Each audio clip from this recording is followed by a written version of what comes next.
I will share 4 steps how you can practically and in simplicity solve this overthinking problem. May I request you to watch the entire video and also subscribe to the channel if you haven't already. Do you get 5 to 10 to like 100 thoughts in a moment and you just can't stop thinking about something consistently? Are you a person who's really concerned about, why am I thinking so much and taking no action at all? Well, does it not make sense when you get random thoughts about things that don't really matter, but at 12 a.m. in the night you get those thoughts?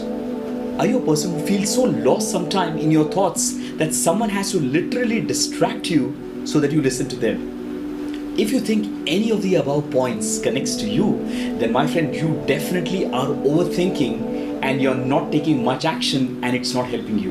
Am I right? I'm sure you're looking to solve this problem, and that is the reason why you've clicked on this video.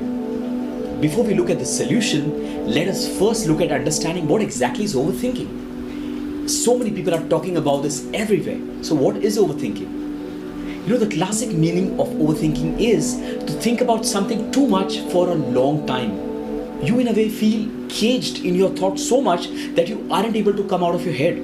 You know what the reality is? When people are overthinking, they aren't actually making any decision. They aren't taking any positive action. They are just worried or they're just thinking. Why do we even overthink when we know that it's not helping you? 6 reasons why people overthink. One of them is our mind is preparing itself for handling further uncertainties, my friend, and that's a defense mechanism, isn't it? The second reason could be that you suddenly had a change in your life. As a result, there is a lot of stress and your mind is trying to handle a situation. For example, somebody just lost a job, you've been told to move to a new location, you had a sudden change in the behavior of a friend or somebody whom you love, and you just can't digest that. So when there is a sudden change in life, stress comes, your mind tries to handle the situation, as a result you overthink. Reason 3, sometimes you're not able to express your thoughts to your trusted friend or family members or loved ones, and as a result you're just trying to sort the entire problem within yourself, and in the process of that you overthink. Reason 4, you are desperately trying to control your past, your present and the future. Reason 5, regrets. Now that's a big one. You could be regretting about things that you wanted in life that did not turn out the way it should have. It could be that somebody hurt you or somebody behaved with you in a certain manner. It could be an expectation that was not met. When we keep looking at the past, my friend, we tend to overthink. Reason 6. This is the crux of all that I spoke about right now. You're trying to make your current situation better than what it is right now. Now what happens is when you're overthinking, your brain wants to translate all your thoughts into positive action. And when you're not able to take action on it, it creates stress within you, it creates emotional distress within you, and you get anxious, and therefore you're overthinking and not taking any action. You're not the only one who's going through this. Everybody around the world faces this sometime or the other. And there is a solution for it. There are 4 steps. Step number 1, get clear about what you're thinking. Clear about exactly what you're thinking, because clarity helps you to think better and of course take better actions. So what you do is take a diary and a pen or a notepad or a mobile, whatever makes it easy for you, and make a list of all the thoughts. Remember, it does not have to be in order. Just write down any and every thought. However ridiculous it sounds, however petty it sounds, however important it sounds, just write down everything. Now once you've written down everything, my friend, what you have done is you've just expressed your emotion and your thoughts on paper. After you've written it down, ask yourself this question: how are you feeling emotionally? I'm sure that you will feel more better and more clearer. Alright, let's look at step 2. Focus on what you can control. We're consistently thinking about things that we have no control about. But you know what is interesting?